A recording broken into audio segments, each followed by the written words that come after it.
Hello students, welcome to स्वर्णिम career institute rings.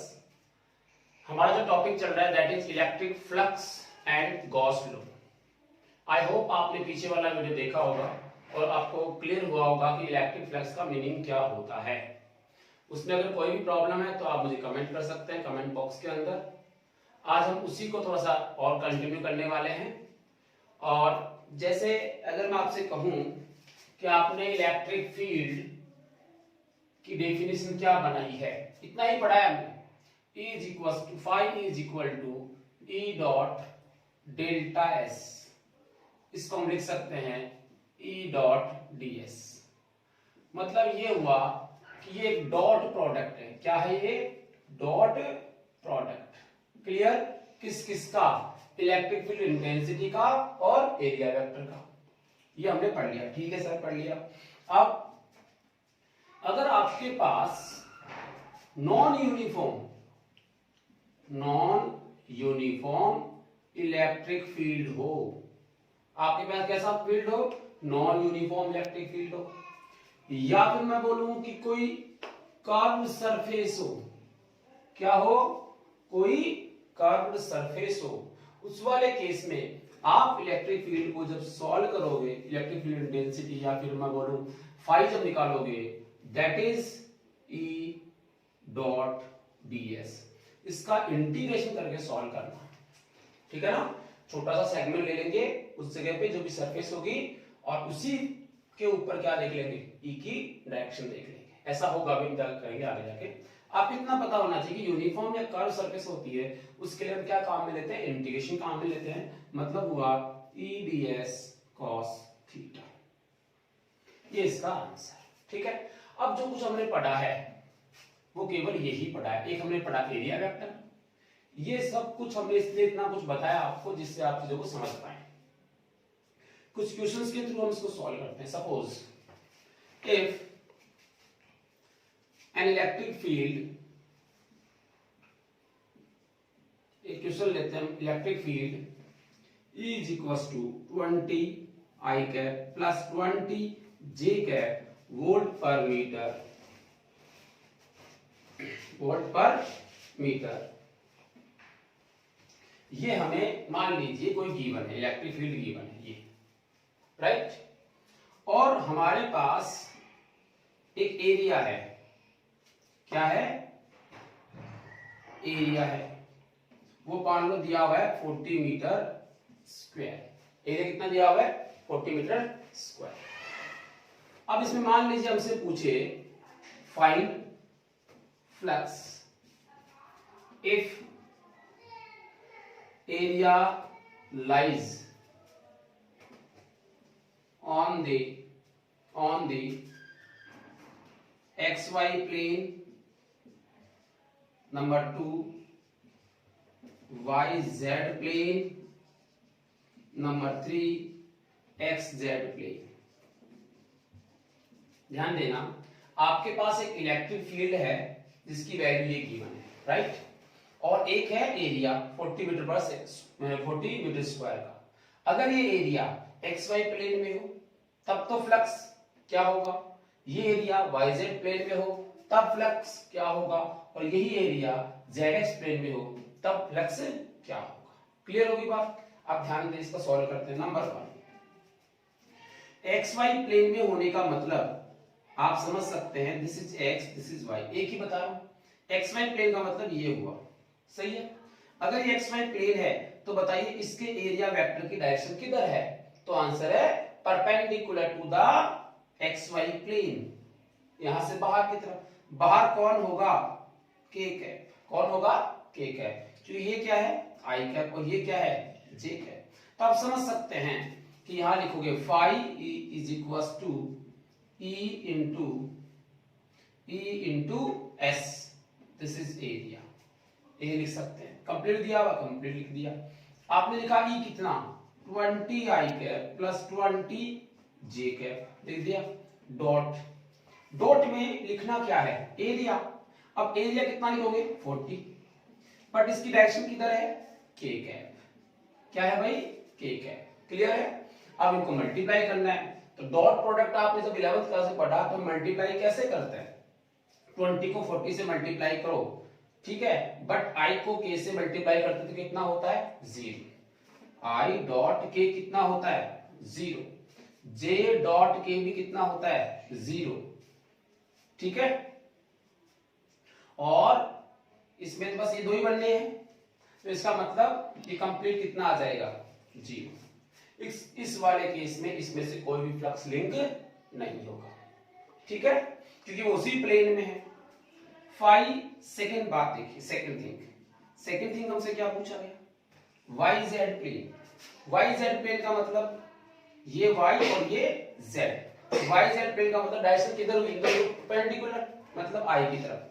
तो आप लिखोगे phi E is equal to E dot S यानी 20 I cap plus 20 J cap into 40, क्या किस डायरेक्शन में होगा, वाई जेड के लिए परपेंडिकुलर कौन होगा, आई, ये आई कैप।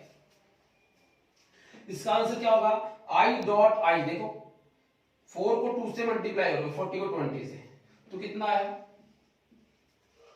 सही है, ये आ जाएगा। और आई डॉट आई कितना होता है 1 इंटू 1 प्लस आगे सब क्या आ जाएंगे 0, तो आंसर कितना आया 800, ठीक है, वोल्ट मीटर। ऐसे आप थर्ड निकाल सकते हो इसका इजी वे में। कौन से प्लेन की बात हो रही है, जेड अगर जेड एक्स प्लेन होगा तो एरिया वेक्टर की डायरेक्शन किधर होगी, कौन इसके रिमेनिंग कौन आ गया वाई, इसका मतलब जे कैप। तो उस वाले केस में फाई ई आएगा 20 I cap plus 20 J cap into 40 क्या 40 आएगा जे कैप, क्योंकि एक्स जेड है तो जे आएगा इसमें। इसका फॉर्मूला क्या होता है, 40 को 20 से मल्टीप्लाई करेंगे, बट आई डॉट जे आ गया, आई डॉट जे भी क्या होता है 0, तो ये 0 हो जाएगा, बट जे डॉट जे कितना होता है 1, तो ये कितना हुआ 800 वोल्ट मीटर, कितना हो जाएगा 800 वोल्ट मीटर, ठीक है। तो इलेक्ट्रिक फील्ड हमें ये गिवन था। अगर डिफरेंट डिफरेंट प्लेन होते हैं तो उस वाले केस में हम ये आंसर्स निकालते हैं, ठीक है। एक्स वाई प्लेन के लिए डायरेक्शन के कैप हो जाएगी, के होगी तो के का इससे मल्टीप्लाई करना या इससे मल्टीप्लाई करना, 90 का एंगल होता है, आंसर 0 होगा। यहां से हम बात करें 20 प्लस 20 और 40 I cap, Y because Y Z plane के लिए, वाई जेड प्लेन के लिए डायरेक्शन कौन सी होगी आई कैप, आई को आई से मल्टीप्लाई कर दिया ये, तो 800 आ गया।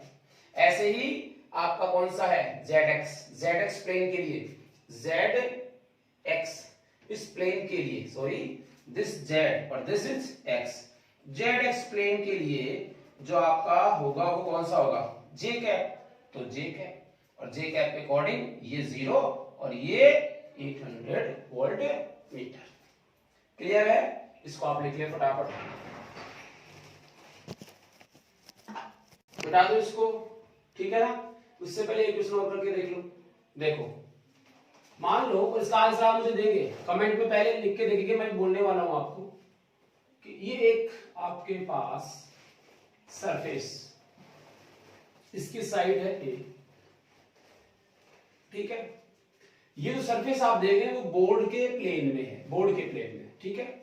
अब इस पे मान लो इस डायरेक्शन में क्या है इलेक्ट्रिक फील्ड, इस डायरेक्शन में क्या है इलेक्ट्रिक फील्ड, वो भी कैसा है बोर्ड के प्लेन में, बोर्ड के प्लेन में, बोर्ड से किसी एंगल पे नहीं है, बोर्ड से किसी एंगल पे नहीं है, बोर्ड के प्लेन में ही है। और यहां गिवन है थीटा, यहां गिवन क्या है थीटा। हमसे पूछा है find phi linked with, find phi linked with surface, ये जो सरफेस है उससे लिंक होने वाला फ्लक्स बताइए, ठीक है। 4 ऑप्शन आपके सामने, पहला ई स्क्वायर ए स्क्वायर कॉस थीटा, नंबर 2 ए स्क्वायर इंटू ई, number 3 E square cos theta, और नंबर 4 0। फटाफट कमेंट कीजिए और मुझे बताएंगे सर हमने पहले किया है, पॉज कर ले और सॉल्व करके देखें।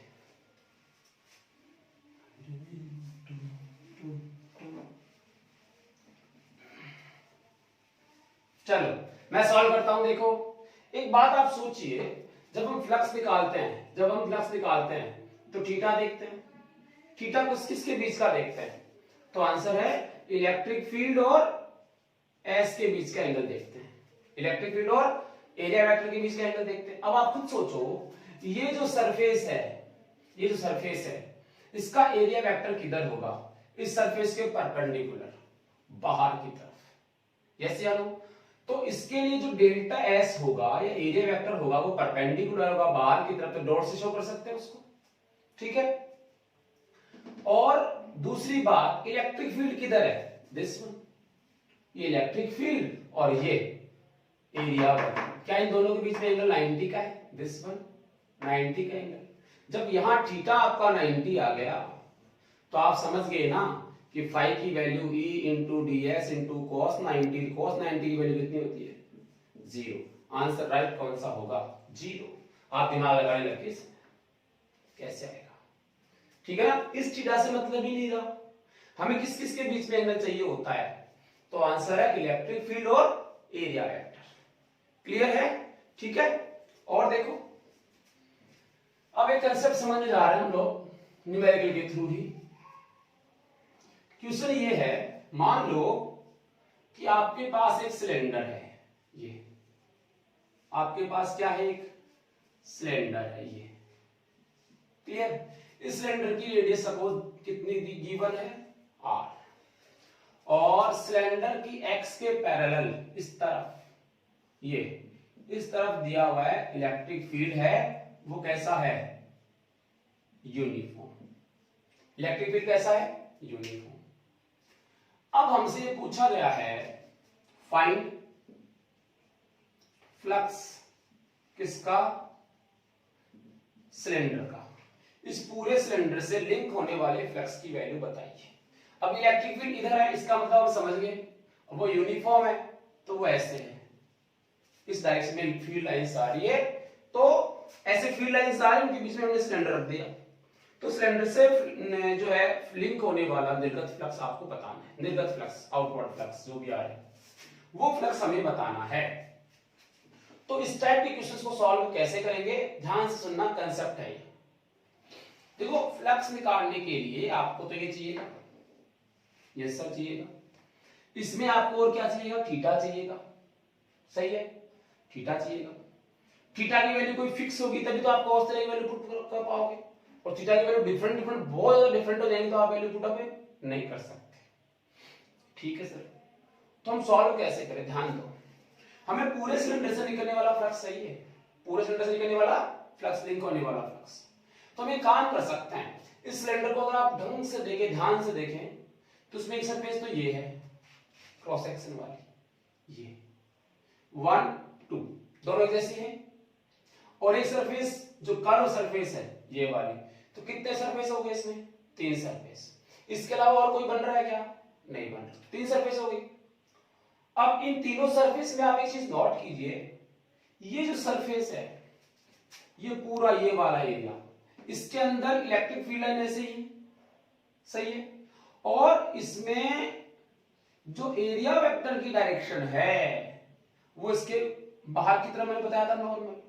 तो अब इस डेल्टा एस में इस ई के बीच में एंगल की बात करूं तो वो कितना है, बोलो 0 डिग्री। मैं इस डेल्टा एस को यहां भी तो बना सकता था, तो मैंने डेल्टा एस क्या लिया है, यहां से इतना छोटा सा डेल्टा एस ले लिया या डीएस ले लिया, और उन दोनों के बीच में एंगल कितना है, 0। अगर मैं डेल्टा ये डीएस यहां लेता तब भी तो यही आता, 0 जाता है।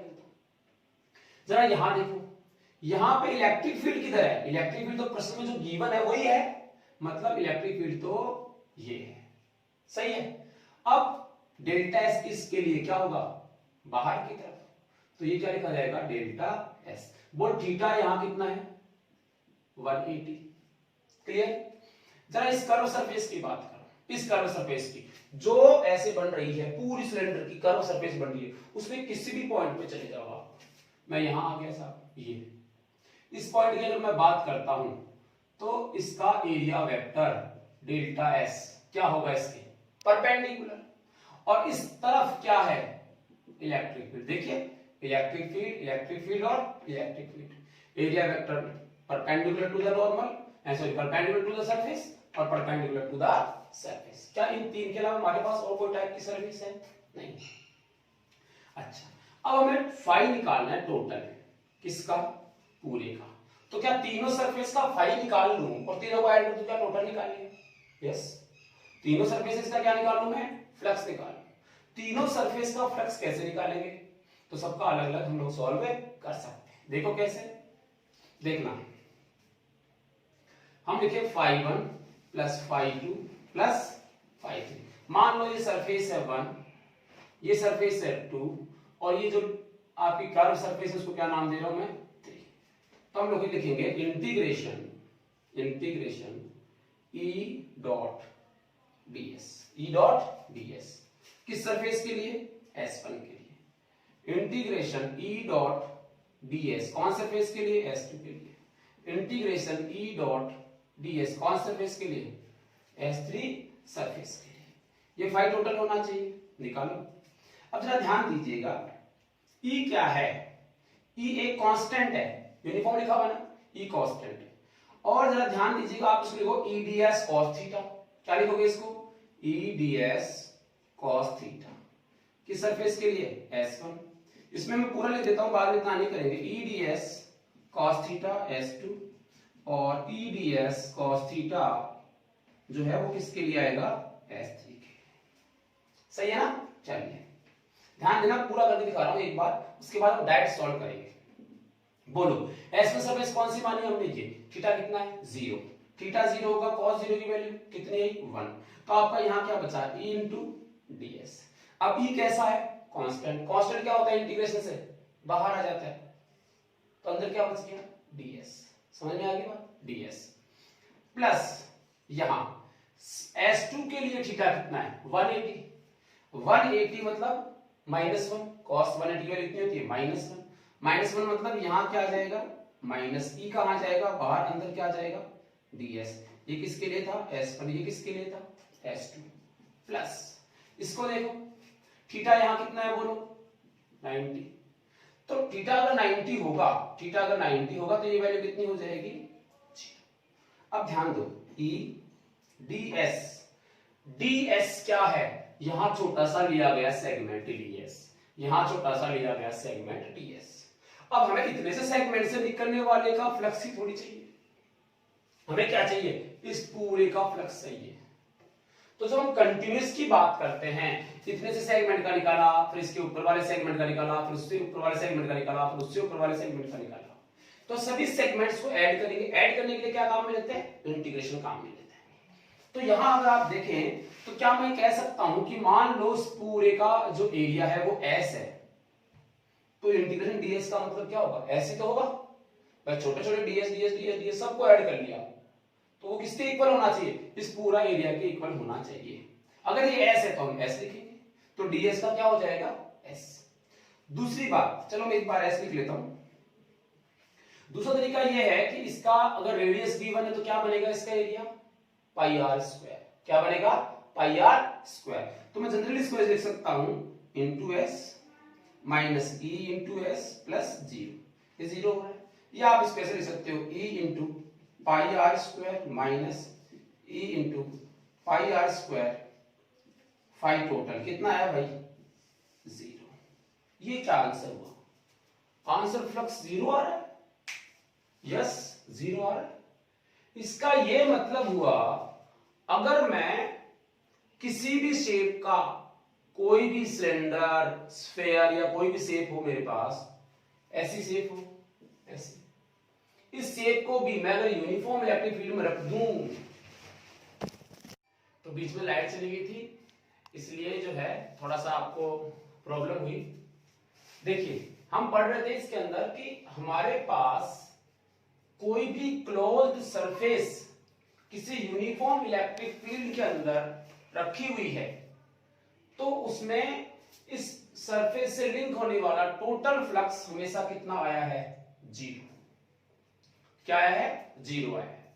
इसका मीनिंग क्या हुआ कि आपके पास कैसी भी सरफेस हो, लेकिन वो क्लोज होनी चाहिए। ध्यान रखना, क्लोज का मतलब ये होता है जैसे आप इंटीग्रेशन ये कर रहे हो तो इसके अंदर क्लोज सरफेस के लिए हम लोग क्या लगाते हैं, यहाँ पे एक सर्कल बना देते हैं क्लोज सरफेस के लिए।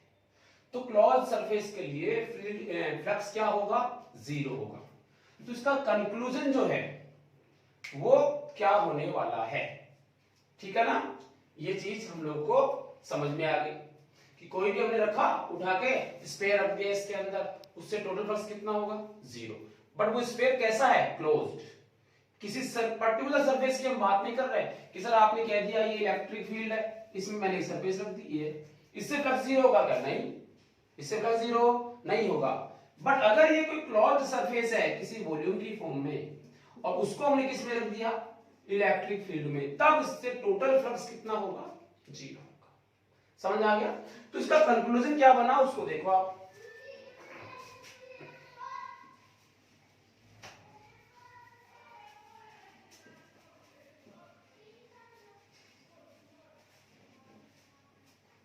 इसका कंक्लूजन हो गया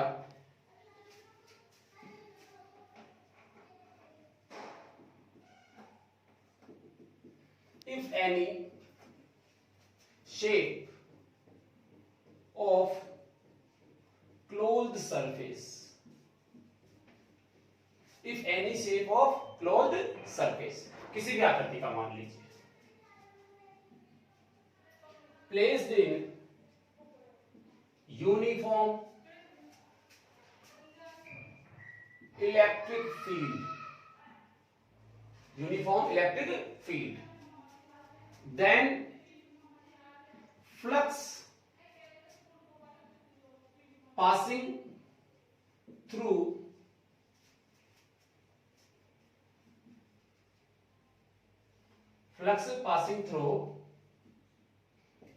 closed surface is 0। समझ में आ गई बात कि हम लोग कुछ भी किसी भी सेल पीस रख दे इसके अंदर आंसर 0 ही होगा। इसका बेनिफिट क्या है, इसका बेनिफिट ये है, जैसे मैं एक एग्जांपल के थ्रू समझाता हूं। मान लीजिए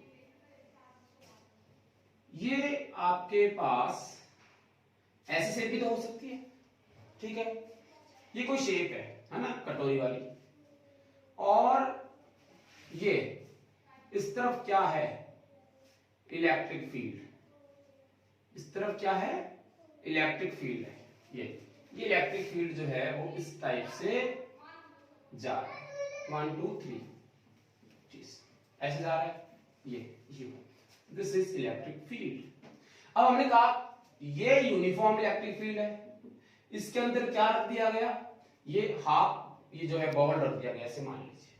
अब इससे लिंक होने वाला टोटल फ्लक्स क्या होगा, फाई टोटल नेट क्या होने वाला है, 0। ये हमें पहले से पता है। अब सपोज मान लीजिए इसकी रेडियस गिवन है r, रेडियस कितनी गिवन है, r, और हमसे पूछ लिया इसी में फाइंड फाई कर्व सरफेस का। कर्व सरफेस तो ये वाली है, इस कर्व सरफेस से लिंक होने वाला फ्लक्स बताइए, इधर से जाएगा, इससे भी लिंक होगा, वो फ्लक्स कितना है, ये हमसे पूछ ले। तो यहां यही कॉन्सेप्ट काम में आने वाला है। क्यों, अब इस लेटर में हमने क्या किया था, 3 जो है सरफेस में डिवाइड किया उसको, S1 S2 एंड S3। इसमें कितनी टाइप की सरफेस दिख रही है, 2। एक प्लेन ये वाली दिख रहा है, और एक ये वाली कर्व सरफेस। इसका मतलब कि फाई जो होगा प्लेन वाला प्लस फाई जो होगा कर्व वाला, उन दोनों की वैल्यू तो कितनी आनी चाहिए, 0 आनी चाहिए, क्योंकि दोनों को ऐड करेंगे तो टोटल नेट हो जाएगा, और नेट की वैल्यू कितनी होती है इसके अकॉर्डिंग, 0 आनी चाहिए। सही है।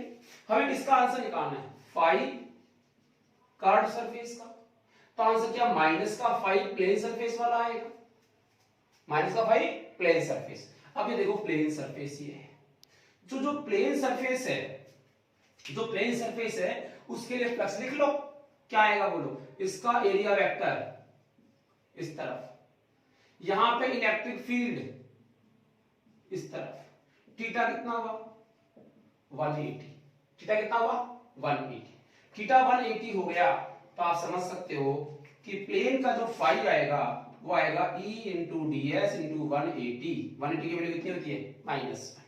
ठीक है, तो ये हो जाएगा आपका -1।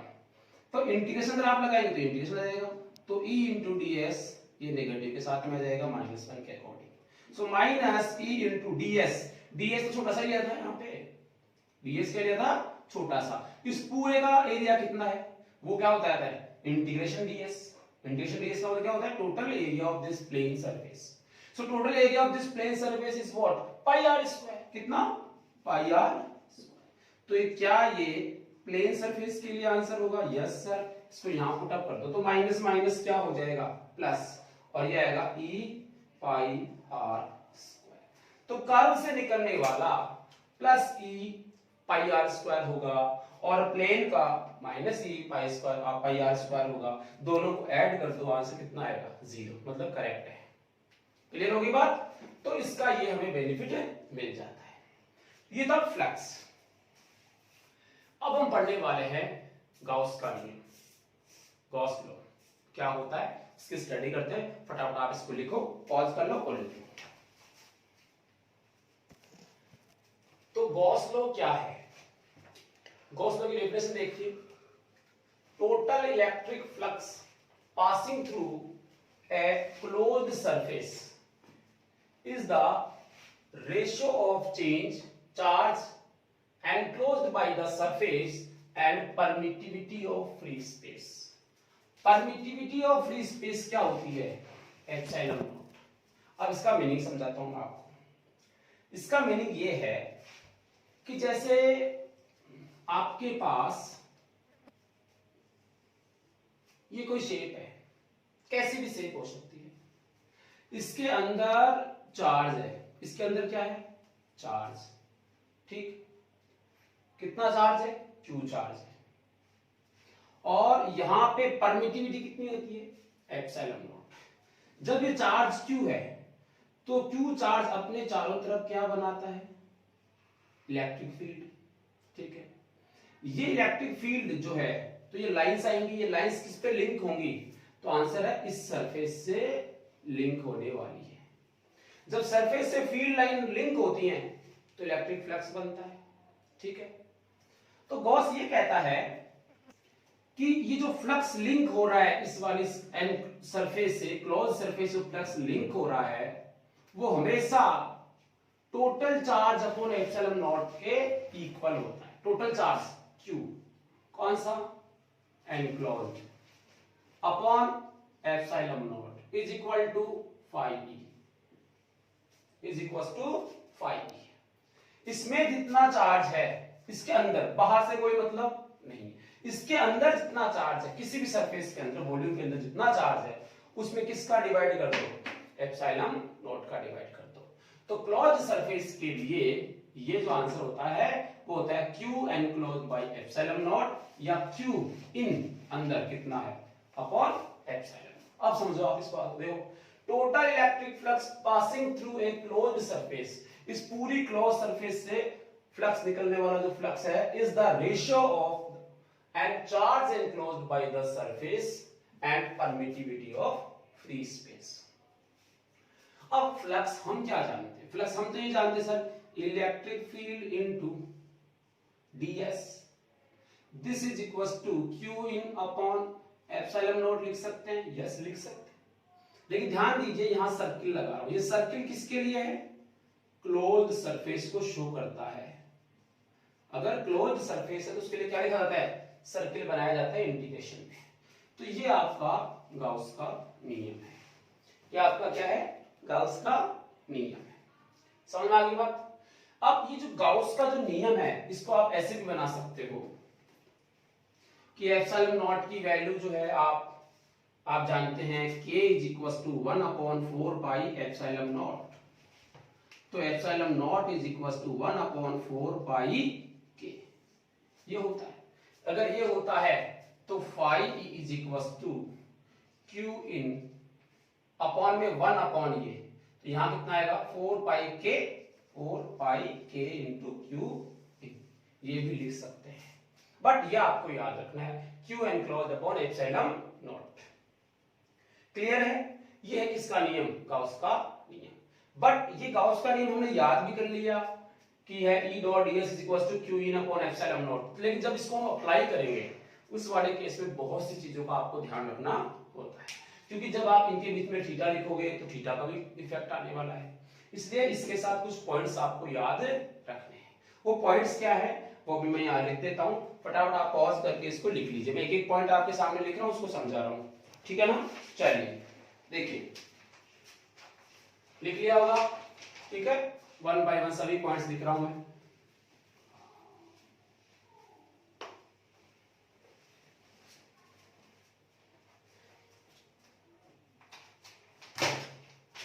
पहला पॉइंट जो है वो ये है, इनको आप अच्छी तरह से याद कर लेंगे, मुझे तो रट लेंगे।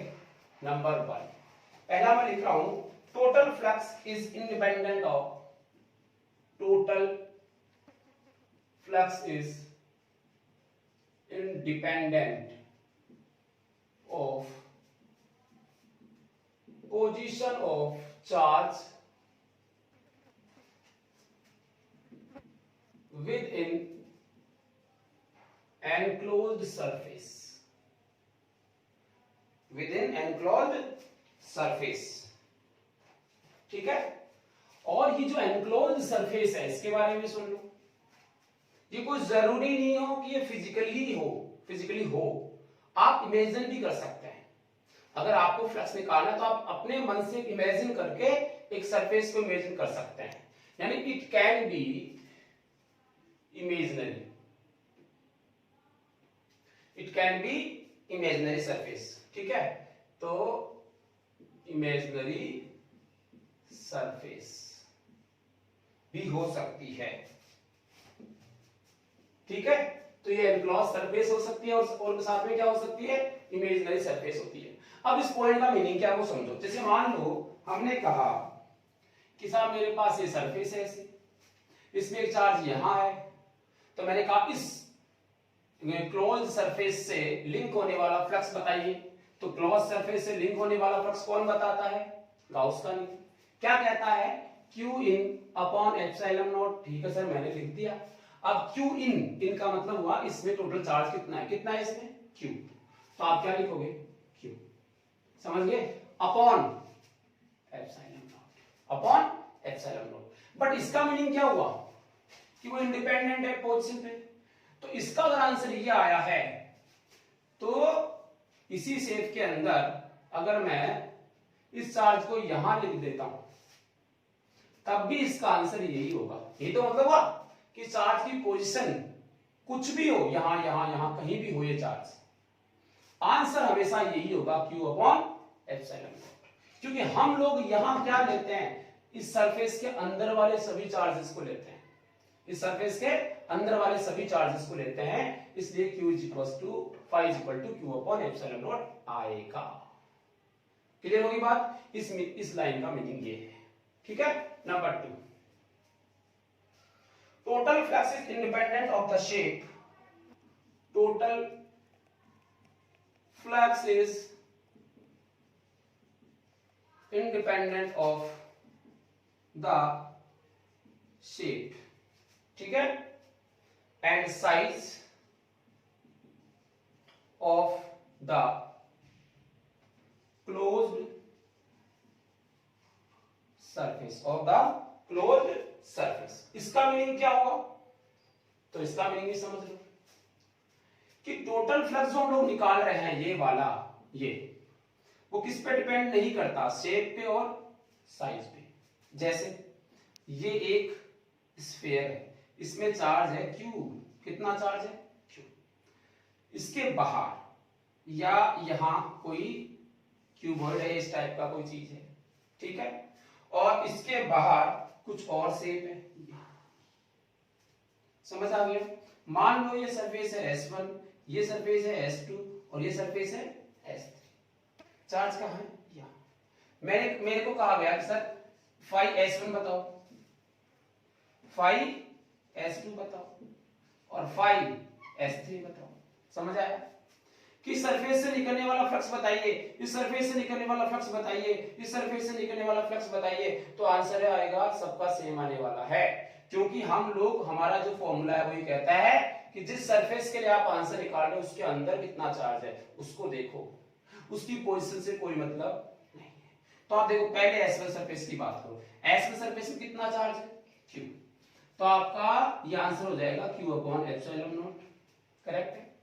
S2 सरफेस में कितना चार्ज है Q, ये भी कितना होगा Q अपॉन एप्सिलॉन नॉट। और S3 में कितना है Q, तो कितना आएगा Q अपॉन एप्सिलॉन नॉट। यानी ये हुआ S1 के लिए और 5 S2 के लिए और 5 S3 के लिए, सब के लिए कितना आएगा Q अपॉन एप्सिलॉन नॉट। क्या ये बात क्लियर हो गई? ठीक है, ठीक है दोनों पॉइंट्स, ठीक है भाई। अब थर्ड पॉइंट की बात कर लेते हैं, पॉज कर लो, लिख लो।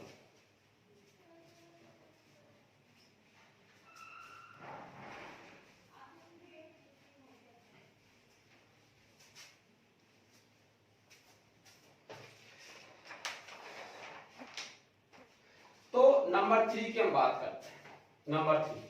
नंबर थ्री है हमारा total flux is independent, total flux is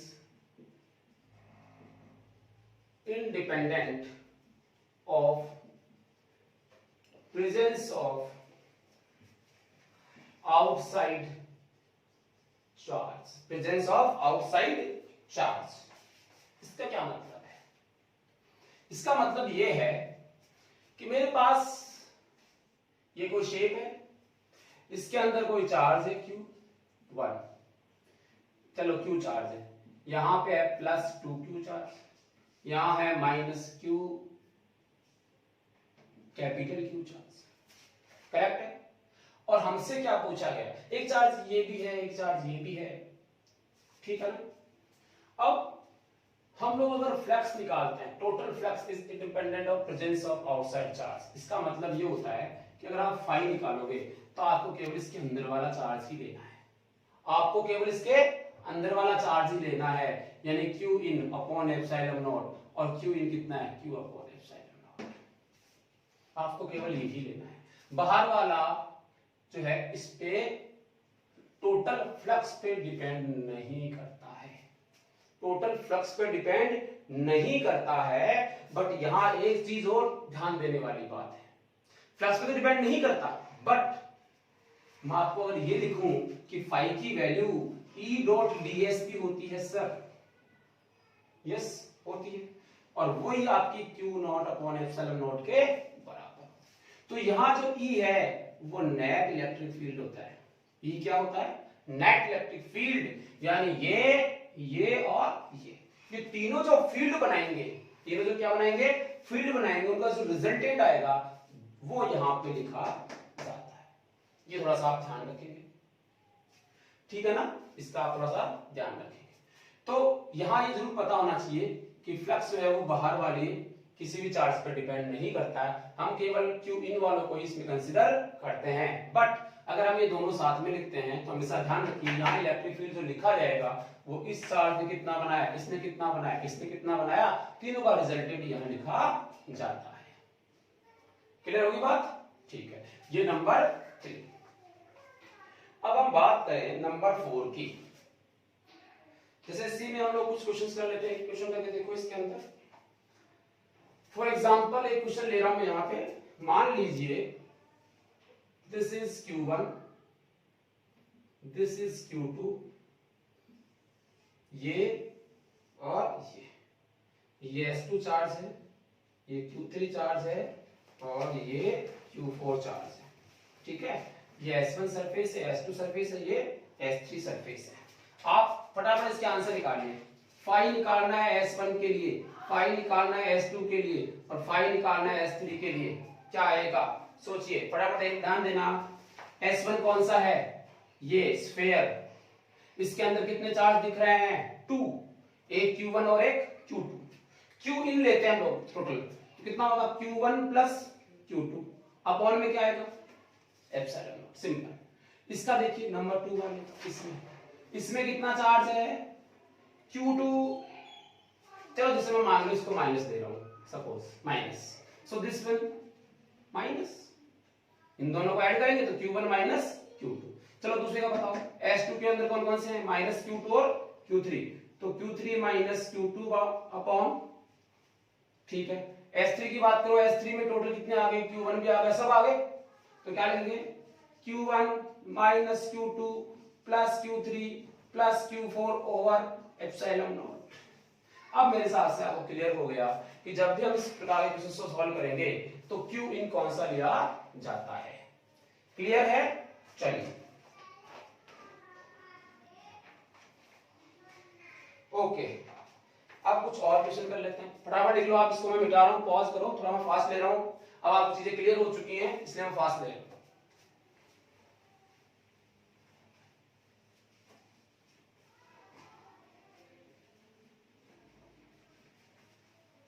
अगला क्वेश्चन देखिए, सपोज आपके पास ये कोई स्फीयर है, क्या है ये स्फीयर है, और इस स्फीयर के अंदर कोई चार्ज है Q, इस स्फीयर का कोई पार्ट, दिस पार्ट, इसका नाम है AB, ठीक है। ये कहा जा रहा है फ्लक्स पासिंग थ्रू, फ्लक्स लिख ले, flux passing through part AB is 5, कितना बोला 5, then find flux passing through remaining part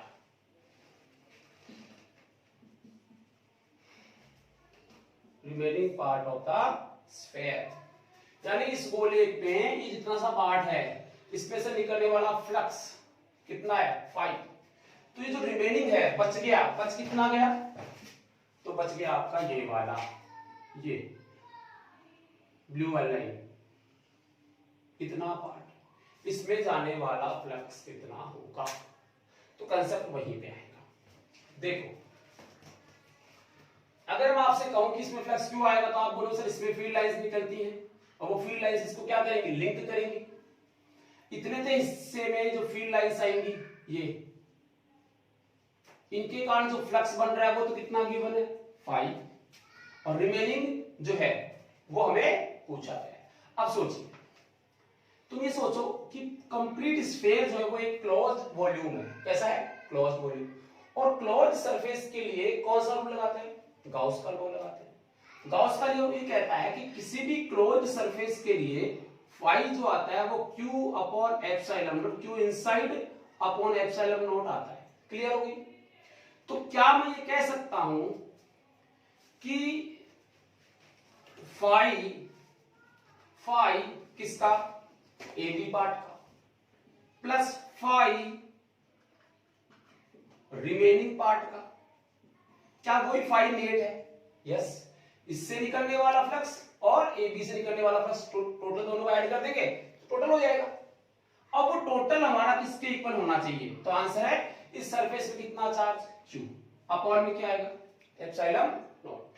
हमें क्या निकालना, रिमेनिंग का, रिमेनिंग पार्ट का निकालना है, तो रिमेनिंग पार्ट का क्या आएगा Q upon epsilon naught minus phi AB part से कितना है, बोले AB पार्ट से कितना है, Q upon epsilon naught minus AB part से कितना दिया गया है 5, तो आंसर क्या होगा Q upon epsilon naught minus 5, इस रिमेनिंग पार्ट से जो फ्लक्स निकलेगा that is Q upon epsilon naught minus 5। बोला आया कि नहीं आया, ठीक है ना। ये तो यहां फिर से समझ लो कि हम लोग क्लोज्ड, पूरा क्लोज सरफेस लेते हैं, उसके लिए Q बाय एप्सिलॉन नॉट लिखा जाता है, यानी Q in upon epsilon not लिखा जाता है, उसको हमें याद है, अगर वो याद है तो ये टोटली तो है, नेट ही तो है, नेट हमने लिख दिया। क्लियर है, लिख लो इसको फटाफट और देखते हैं। अगर हमारे पास नेक्स्ट क्वेश्चन देखूं मैं, इसको आप लिख लो, मैं नेक्स्ट क्वेश्चन लिख रहा हूं इधर। देखिए सपोज आपके पास एक सिलेंडर है, ये इसके मिड पॉइंट पर एक चार्ज रखा हुआ है, इस सिलेंडर की रेडियस है r, ठीक है। पूछता है flux passing through any one circular part is 5, flux passing through any one circular part is 5 then find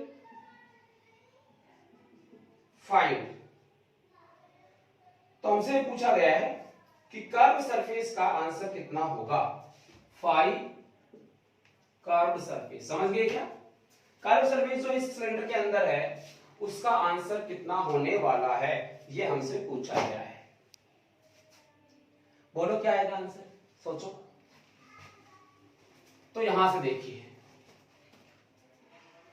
total तो कितना होना चाहिए 5, एक तो कर्व सरफेस का, ये वाली सरफेस जो उसकी कर्व सरफेस है उससे कितना फ्लक्स होगा, प्लस इसका सर्कुलर का 5 इसका सर्कुलर का, ठीक है 5 इसका सर्कुलर कितना, ये अगर मिड पॉइंट इधर भी और इधर भी 2 होंगे तो 2 से मल्टीप्लाई कर दो, तो 5 जो आएगा कर्व कितना आएगा।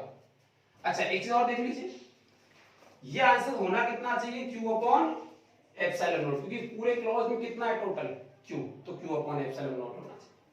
तो 5 जो आएगा कर्व सरफेस का वो कितना आएगा Q upon epsilon naught minus 2 5 किसका, सर्कुलर का कितना गिवन है हमें, सर्कुलर कितना गिवन है 5, तो यहां क्या लिख दिया 5। So this is your answer Q upon epsilon naught minus 2 5। ठीक है, ऐसे आप जो है क्वेश्चन सॉल्व कर सकते हैं। तो अगला क्वेश्चन देखिए आपके सामने, इंपॉर्टेंट है, समझिएगा इसको। ये एक सिलेंडर है, ये एक सिलेंडर है और इस सिलेंडर के इस वाले पॉइंट पे, इस वाली सरफेस पे एक चार्ज रखा हुआ है Q। क्लियर? ये सिलेंडर अपने आप में क्लोज सरफेस है बट यहां चार्ज रखा है। पूछता है calculate flux passing through the cylinder. Cylinder से निकलने वाला फ्लक्स हमें चाहिए कितना होगा।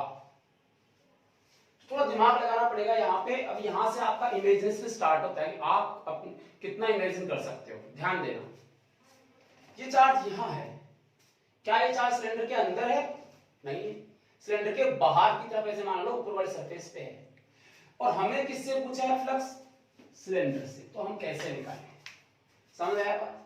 तो इसके लिए आप याद कीजिए, मैंने कहा गाउस का जो नियम है उसको आप लोग Q अपॉन एप्सिलॉन नॉट जब लिखते हो, जब आप कहते हो क्लोज्ड सरफेस के अंदर जितना चार्ज है उसको हमें लेना है, वो क्लोज्ड सरफेस फिजिकली हो भी सकती है और नहीं भी हो सकती, ये मैंने आपको कहा। तो आप इमेजिन कर सकते हो अपने क्वेश्चन को सॉल्व करने के लिए, क्या कर सकते हो? इमेजिन कर सकते हो। अब थोड़ा ध्यान देना, अगर मैं इस क्वेश्चन को सॉल्व करने के लिए ऐसे कर लूं कि ये आपका सिलेंडर था, ध्यान देना बिल्कुल, ये आपका सिलेंडर था, यहां चार्ज रखा था। क्या ये चार्ज इनक्लोज्ड है? नहीं है सर, ये तो अंदर होता था, अनक्लोज्ड होता क्लोज सरफेस के अंदर। इस समय तो नहीं है ना, ठीक है ना? अगर इस समय अनक्लोज्ड नहीं है और मैं अगर गाउस का नियम लगाना चाहूं तो मुझे इसको क्या करना पड़ेगा? पहले बंद करना पड़ेगा किसी सरफेस के अंदर, तभी तो हम गाउस का नियम लगा सकते हैं। कि गाउस का नियम किसके लिए होता है? क्लोज सरफेस के लिए। तो मैंने क्या किया, मैंने इमेजिन किया कि इसके जैसा इतना का इतना ही ऐसा का ऐसा सिलेंडर इसके ऊपर रख दो। मान सकते हैं, इमेजिन कर सकते हैं। अगर सेम टू सेम सिलेंडर हम इसके ऊपर रखते हैं तो क्या तुम ये कह सकते हो कि अपने आप में ये पूरा एक सिलेंडर हो गया? ऐसे मान लो ये पूरा एक क्या हो गया? सिलेंडर, जिसके अंदर कितने सिलेंडर है? 2। क्या इस पूरे बड़े वाले सिलेंडर के अंदर ये चार्ज सेंटर पे होगा? यस। क्या इनक्लोज्ड हो गया? यस। बंद हो गया ना? बंद हो गया। अब हम इसमें क्या अप्लाई कर सकते हैं? गाउस का नियम। तो हमने बोला phi is equal to Q upon epsilon naught, total charge upon epsilon naught. Clear है? बट ये किसका था? 2 सिलेंडर्स का। यस या नो? 2 सिलेंडर्स के लिए आंसर है ना इसको। तो phi किसका? 1 सिलेंडर का कितना होगा? इसका आधा। भाई 2 का कितना आ रहा है? Q upon epsilon naught. तो इससे 1 का कितना बचा? बोलो बोलो। तो आंसर कितना हुआ? Q अपॉन 2 एप्सिलॉन, जस्ट आधा हो गया। 4 तो कितना होता? 1/4। ये इसका तरीका है सॉल्व करने का। तो इस सिलेंडर से कितना फ्लक्स निकलता है? Q upon 2 epsilon not. बात समझ में आ गई? तो इमेजिन करके भी हम क्वेश्चन को सॉल्व कर सकते हैं। अगर वैसे हमारे सॉल्व होने में नहीं आ रहा है और सरफेस के अंदर एनक्लोज नहीं हुआ है चार्ज, तो एनक्लोज करने के लिए आप इमेजिन कर सकते हो, बट वो ऐसे सेम इमेजिन कीजिए जिससे आपको इजीली भी आप सॉल्व कर सकते। तो मैंने सिलेंडर को सिलेंडर के साथ ही सॉल्व किया। अब इसमें एक चीज और ध्यान देनी है, ये जो आप अपर सरफेस देख रहे हैं, अपर सरफेस कौन सी अपर सरफेस? इसको देखो, ये वाली सरफेस दिख रहा है, ये वाली सरफेस। इस वाली सरफेस में फ्लक्स जो आएगा, वो कितना होगा? 0। क्यों? सोचो क्यों? तो जरा ध्यान देना, अगर मैं इस सरफेस को ऐसे बनाता हूं और यहां चार्ज है, तो चार्ज से फील्ड लाइंस ऐसे निकलेंगी सभी डायरेक्शंस के अंदर, यस या नो? यस सर, ऐसे इसकी फील्ड लाइंस निकलती हैं। क्लियर? अब सोचो इसका एरिया वेक्टर किधर है? ऊपर, इसके परपेंडिकुलर। थीटा कितना हुआ है? 90।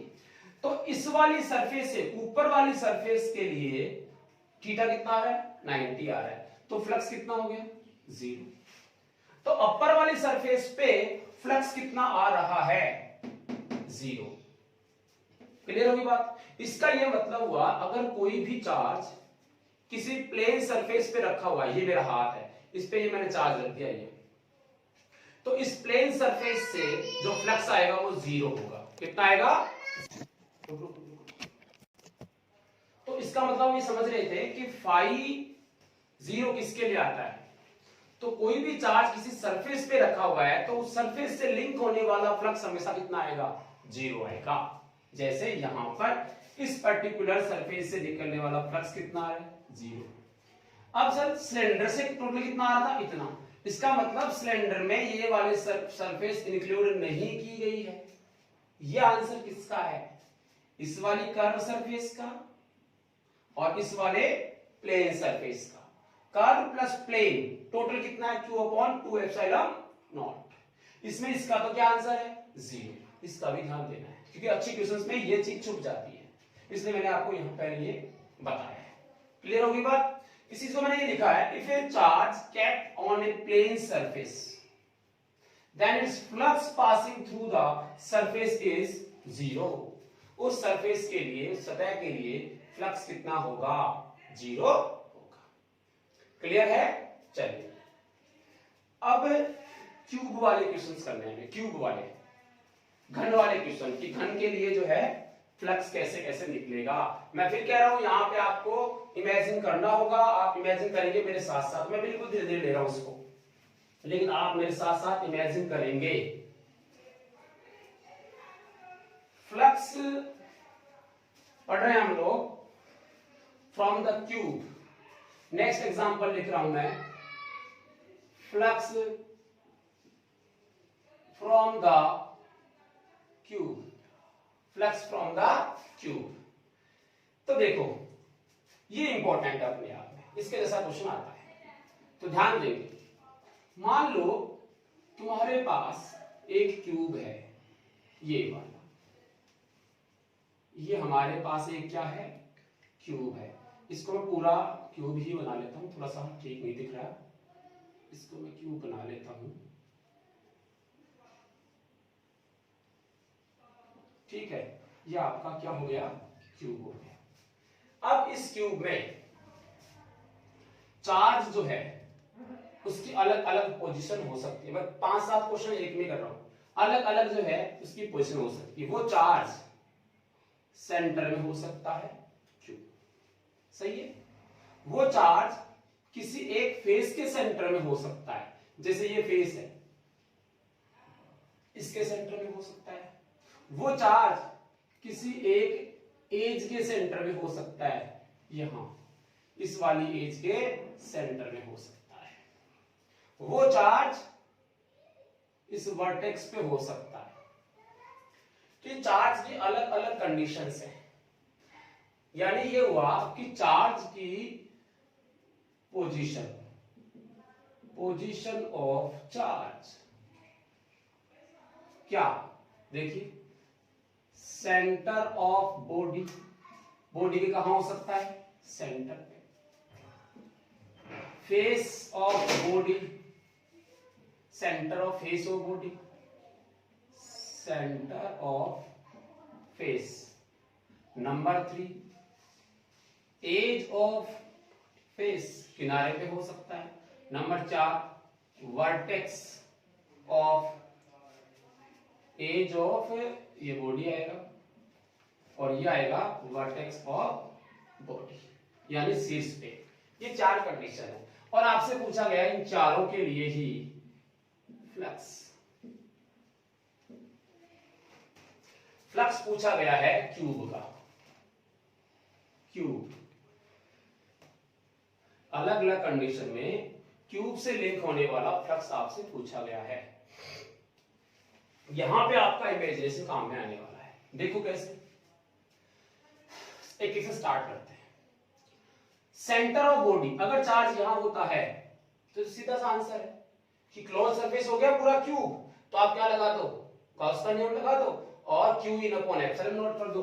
तो इसका आंसर तो साफ दिखता है Q अपॉन एप्सिलॉन नॉट। इस पूरे क्यूब से आंसर जो आएगा वो कितना आएगा, Q अपॉन एप्सिलॉन नॉट। ये इसका निर्गत फ्लक्स हो गया, आउटवर्ड फ्लक्स हो गया। क्लियर। अब यहां नहीं होता और कहां होता है ये चार्ज, फेस पे। फेस कौन सा है, ये ना, फेस के सेंटर पे होता। अब देखो ये चार्ज अगर यहां होता, this charge would be here, उस वाले केस में ये यहां नहीं होता। अगर यहां होता तो क्या ये एनक्लोज्ड है, नहीं। और अगर एनक्लोज्ड नहीं है इसका मतलब क्या हुआ, गॉस का नियम नहीं लगा सकते। तो उसके लिए क्या इमेजिन कर सकते हैं, यस हम इमेजिन कर सकते हैं। हम उसको क्लोज सरफेस बनाना चाहते हैं, इमेजिनेशन हमारी ऐसी होनी चाहिए जिससे हम आसानी से आंसर्स निकाल सकें। सेम टू सेम वो का वही क्यूब मान लो, थोड़ा सा इमेजिन करना, ये जो क्यूब दिख रहा है इसके ऊपर एक क्यूब और रख दो, इसके ऊपर एक क्यूब और रख दो। क्या एक क्यूब रखने के बाद दो क्यूबों के बीच में ये आ गया, दो क्यूब के सेंटर में आ गया, तो दो क्यूब से निकलने वाला फ्लक्स क्या हम लोग गॉस के नियम से लगा सकते हैं, क्योंकि वो तो क्लोज्ड हो गया, ठीक है ना। तो दो क्यूब से निकलने वाला फ्लक्स कितना होगा, सोचो, Q अपॉन एप्सिलॉन नॉट। तो एक से कितना होगा, Q अपॉन 2 एप्सिलॉन नॉट। भाई दो क्यूब से निकलने वाला कितना आ रहा है, दो क्यूब से निकलने वाला आ रहा है Q अपॉन एप्सिलॉन नॉट, दो क्यूब से।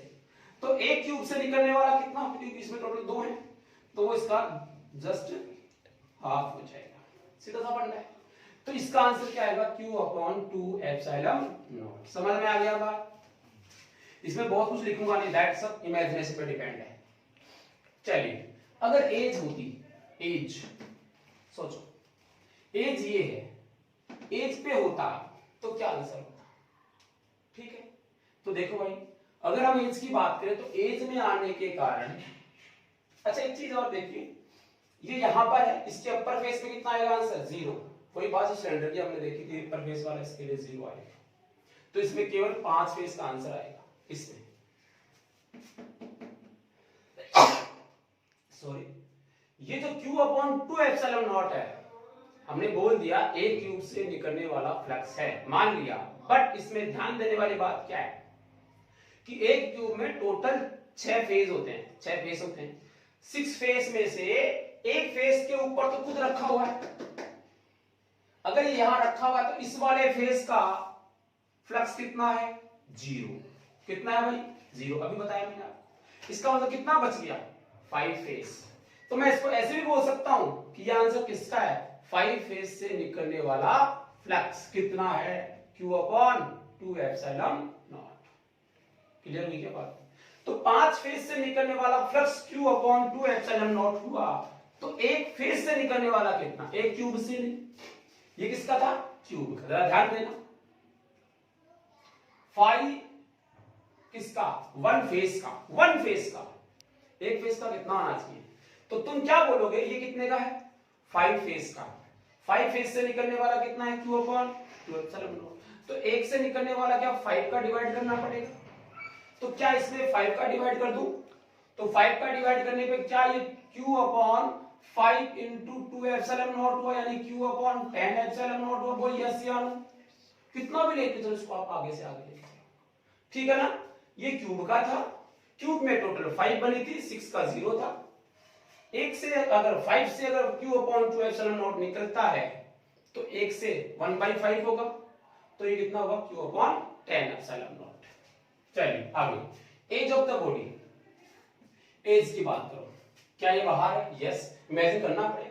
इमेजिन करने के लिए देखो इसमें एक इसके साइड में मानो, इमेजिन करो एक इसके साइड में रखा हुआ है, फिर भी क्लोज नहीं हो रहा, ऊपर से खुला है ना, फिर भी क्लोज नहीं हो रहा, ऊपर से खुला है।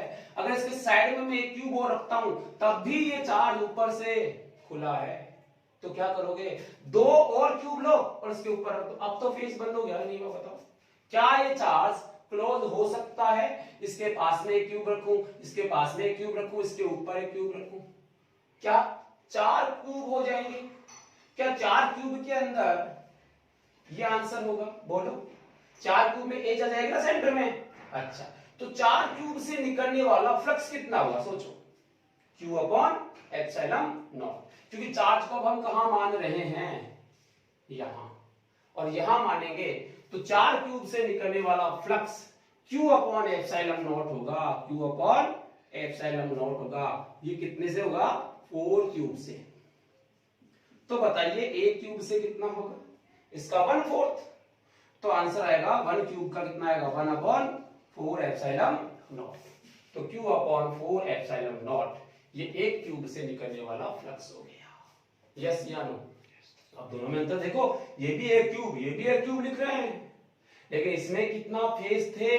5। और जरा इसका दिमाग लगाना, लगा के देखो, देखो ये यहां रखा हुआ है, इसकी फील्ड लाइन इधर जाएंगी, इसकी फील्ड लाइन इधर आएंगी, तो 2 फेस तो कटोगे।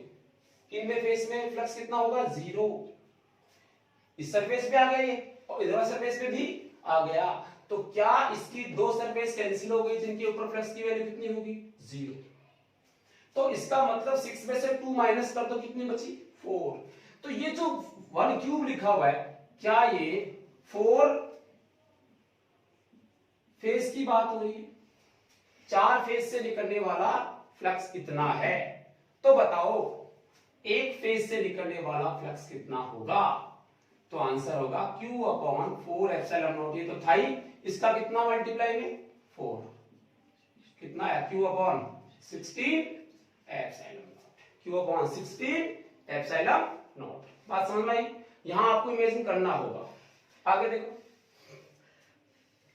अगर मैं इसकी बात करूं, इसकी वर्टेक्स पे रखा होता ये चार्ज, यहां से हटा दो वर्टेक्स पे, ठीक है?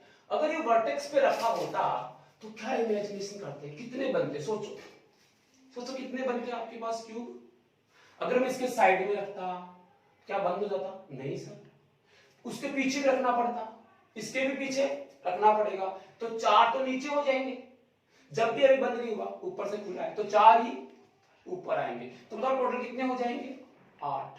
टोटल कितने होंगे? 8। तो 8 फेज से निकलने वाला फ्लक्स तो वही गॉस के नियम से कितना आएगा? Q upon epsilon. 8 वाले के लिए, किसके लिए? 8 के लिए। तो 8 के लिए अगर Q अपॉन एप्सिलॉन नॉट होगा तो एक क्यूब के लिए कितना होगा? Q upon 8 epsilon not. कितना होगा?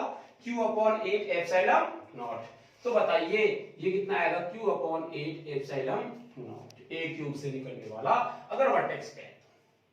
बट वर्टेक्स पे भी कुछ रखा हुआ है और ये हमसे नहीं पूछे। फिर आगे चलो, ये नहीं पूछे। इस एक क्यूब में जरा ध्यान देना कितने फेस बन रहे हैं, इसमें कितने फेस बनेंगे? सोचो, ये यहां रखा हुआ है, इसमें कितने फेस बनने वाले हैं?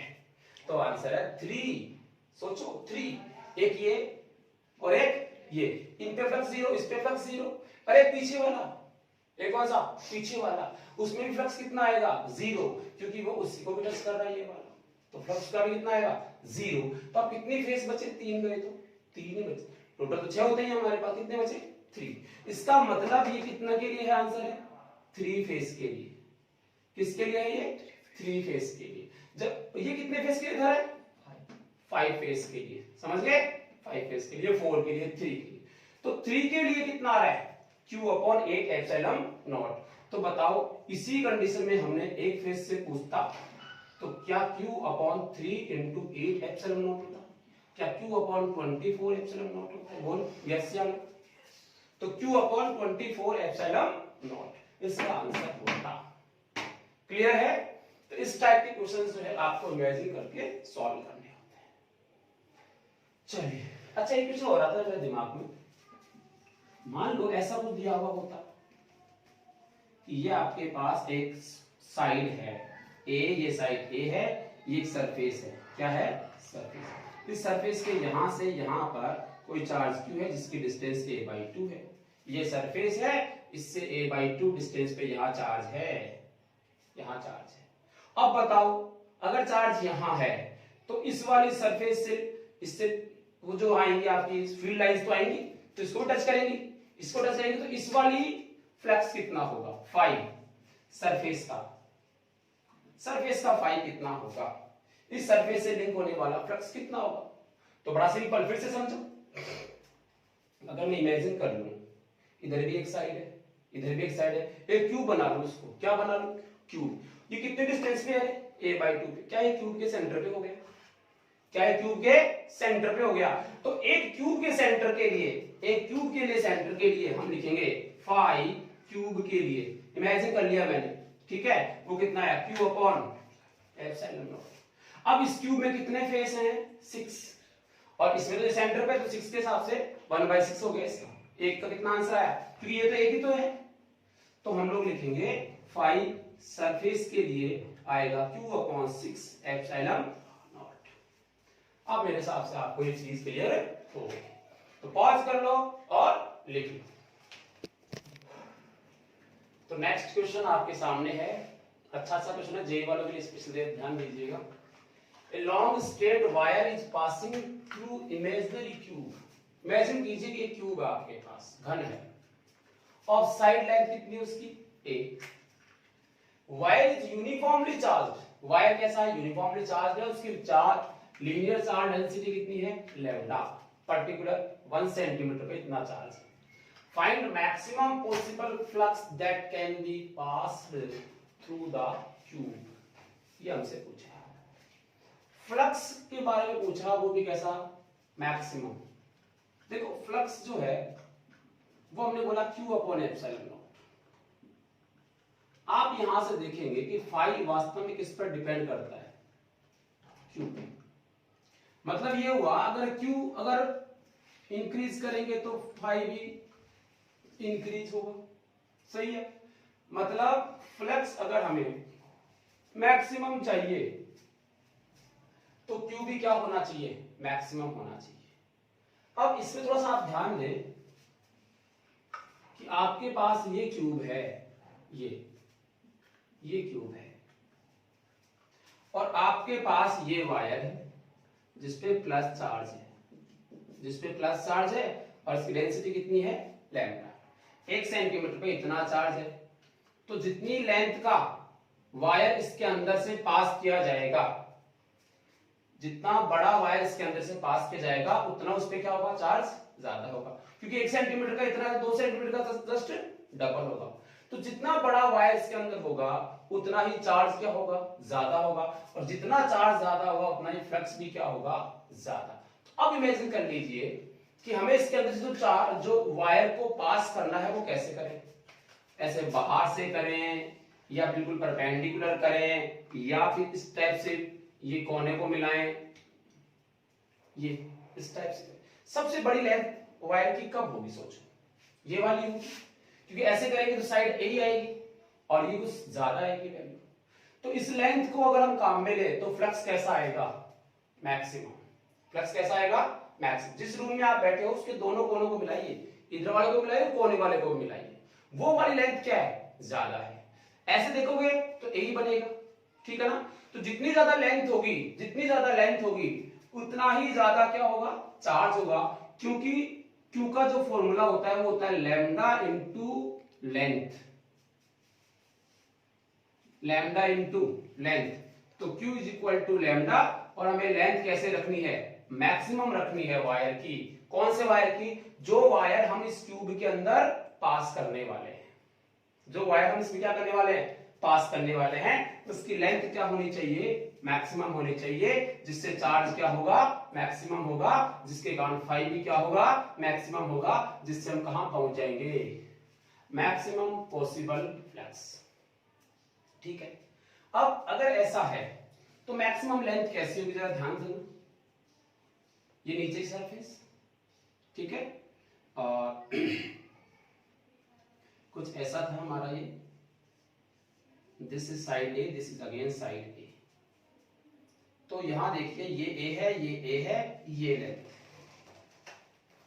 ठीक है, ये लेंथ कितनी होगी, √2a, पाइथागोरस लगा दिया आपने, और हमें चाहिए इसके यहां पे, यहां पहुंचना है, ये भी कितना है a, तो ये वायर जो है वो ऐसा होना चाहिए, थोड़ा सा इमेजिन करना होगा आपको, 3D डायग्राम है, ये आपका जो है वायर है, ये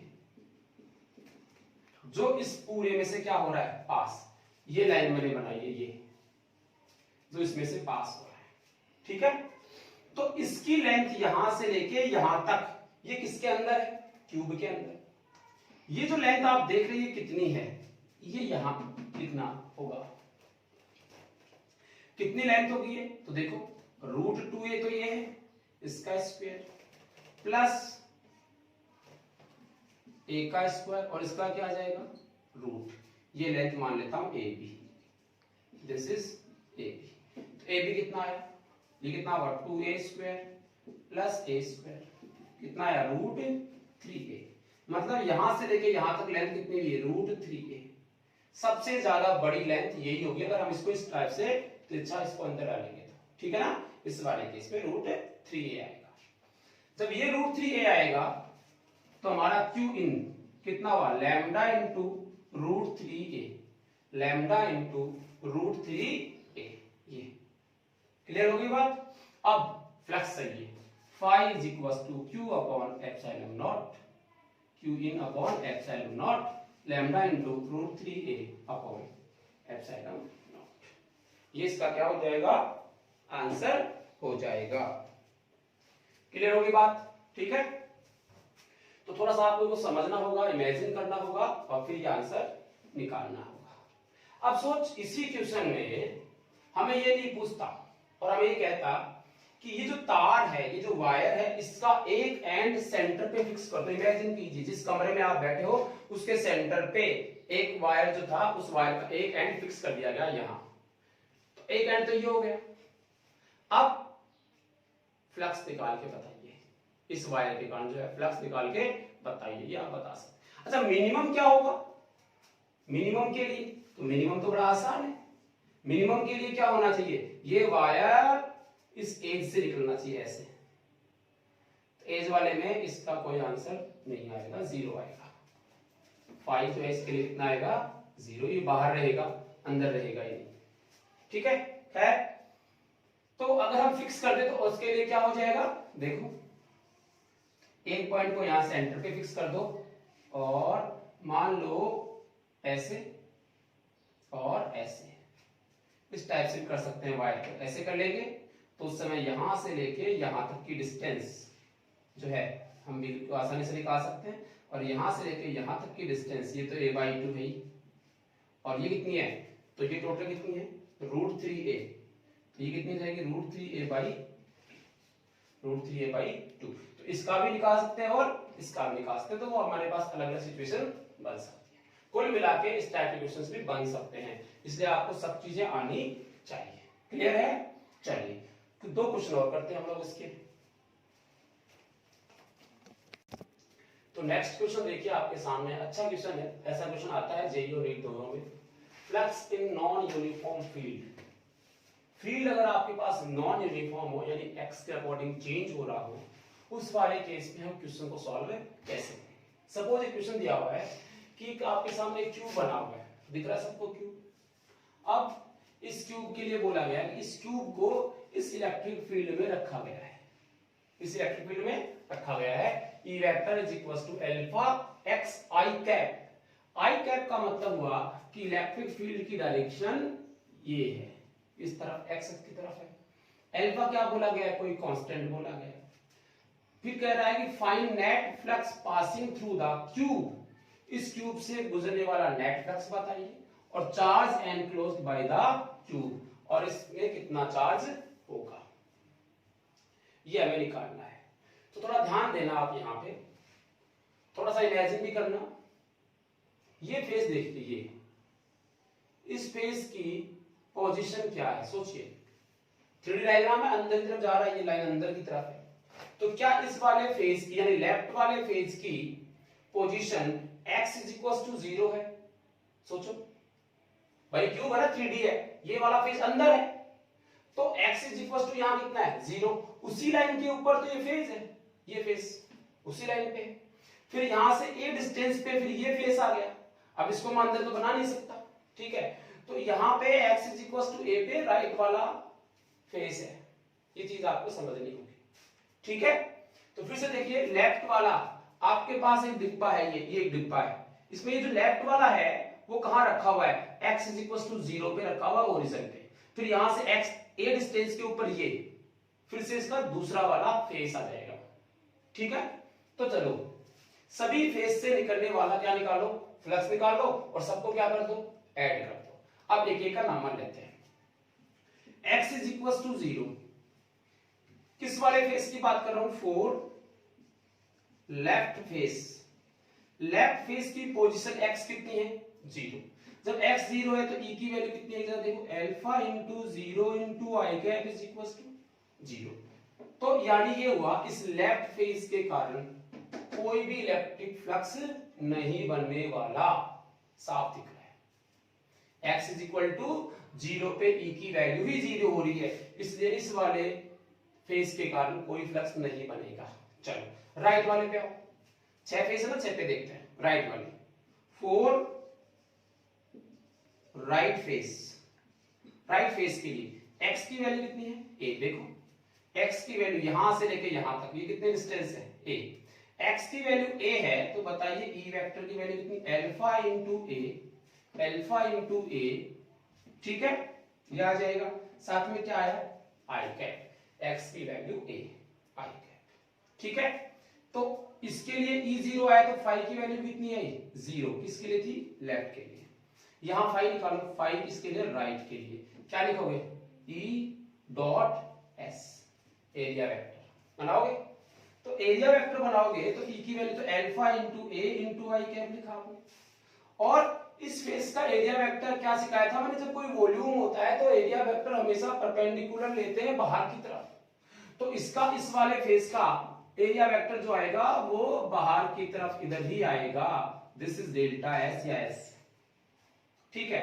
तो इसका एरिया वेक्टर इधर आएगा, तो थीटा कितना हो जाएगा, 0 डिग्री। थीटा कितना हो जाएगा भाई, 0 डिग्री। अगर थीटा 0 डिग्री हो जाएगा तो आप यहां लिख देंगे आई कैप के साथ में इसका एरिया, देखो कितना है, ये भी a है और ये भी a है, तो कितना हो गया, a², डायरेक्शन किधर है, i की तरफ, तो i डॉट i कितना होता है 1, और ये कितना हो जाएगा, alpha a cube, i dot i की वैल्यू 1, दिस इज राइट, ये राइट फेस का आंसर आया। अब कितने और बच गए, 4, बट टोटल निकालना है ना, नेट में कितने टोटल फेस, 6 है, 6 में 2 का तो आंसर हम निकाल लें। अब रिमेनिंग का देखो, 5 रिमेनिंग, याद करो, थोड़ा सा दिमाग लगाओ, क्या इस फ्रंट वाले में बाहर की तरफ एरिया वेक्टर होगा, क्लियर, और इस डायरेक्शन में क्या है, इलेक्ट्रिक फील्ड, थीटा कितना 90, ठीक है। इसके पीछे वाले में उस तरफ क्या होगा, एरिया वेक्टर, और इस तरफ क्या है, E, इनके बीच में थीटा कितना है 90। इस ऊपर वाले की बात करें, इस तरफ क्या बढ़ेगा, इसका एरिया वेक्टर, और इधर की तरफ क्या दिया हुआ है, E, तो यहां थीटा कितना हो गया 90। तो रिमेनिंग 4 जो है उन सब के लिए थीटा कितना आएगा 90। तो रिमेनिंग 4 के लिए थीटा की कितनी आ रही है 90, और थीटा की वैल्यू 90 आने का मतलब फ्लक्स कितना हो जाएगा 0, कितना हो जाएगा 0। So phi net is equal to, तीनों को ऐड करो, 0 प्लस अल्फा a क्यूब, सही है, और plus 0, so phi net is equal to आया alpha × a cube. Alpha into a cube, ये आपका फाइनाइट आ गया। अब क्या करें, हमें क्या पूछा हो इसमें, charge enclosed by the cube. Charge, तो देखो इसका चार्ज आएगा 5 equals to Q enclosed upon epsilon naught. तो क्यू एनक्लोज्ड कितना आएगा, epsilon naught into 5, so epsilon naught into alpha A cube, इतना इसमें क्या हो जाएगा, चार्ज हो जाएगा। क्लियर है, तो ये आपका इसका आंसर। ठीक है, तो कहीं भी कोई प्रॉब्लम हो तो आप पूछ सकते हैं इसके अंदर। ओके, कर लो फटाफट पॉज करके। तो ये सब जो अब तक आपने 2 वीडियो लेक्चर के अंदर देखा है, दैट इज इलेक्ट्रिक फ्लक्स और गॉस का नियम, ये हमने पढ़ लिया इसके अंदर। मेरे हिसाब से आपको सब चीजें कंप्लीट हो चुकी होंगी, चीजें क्लियर हुई होंगी। फिर भी कोई डाउट हो तो आप, कोई सजेशन हो तो आप मुझे लिंक के अंदर बता सकते हैं। जो बच्चे आज इसको पहली बार देख रहे हैं, जिन्होंने चैनल को सब्सक्राइब नहीं किया है, वो सब्सक्राइब कर लें और बेल आइकन को भी दबा दें, जिससे आपके पास नेक्स्ट वीडियो का नोटिफिकेशन पहुंच जाएगा। इसमें कहीं भी कोई आपके पास कंसेप्ट में दिक्कत आ रही है तो आप मुझे वहां पे जो है कमेंट बॉक्स में लिख सकते हैं। नेक्स्ट वीडियो लेक्चर में हम लोग पढ़ने वाले हैं application of Gauss law. Thank you.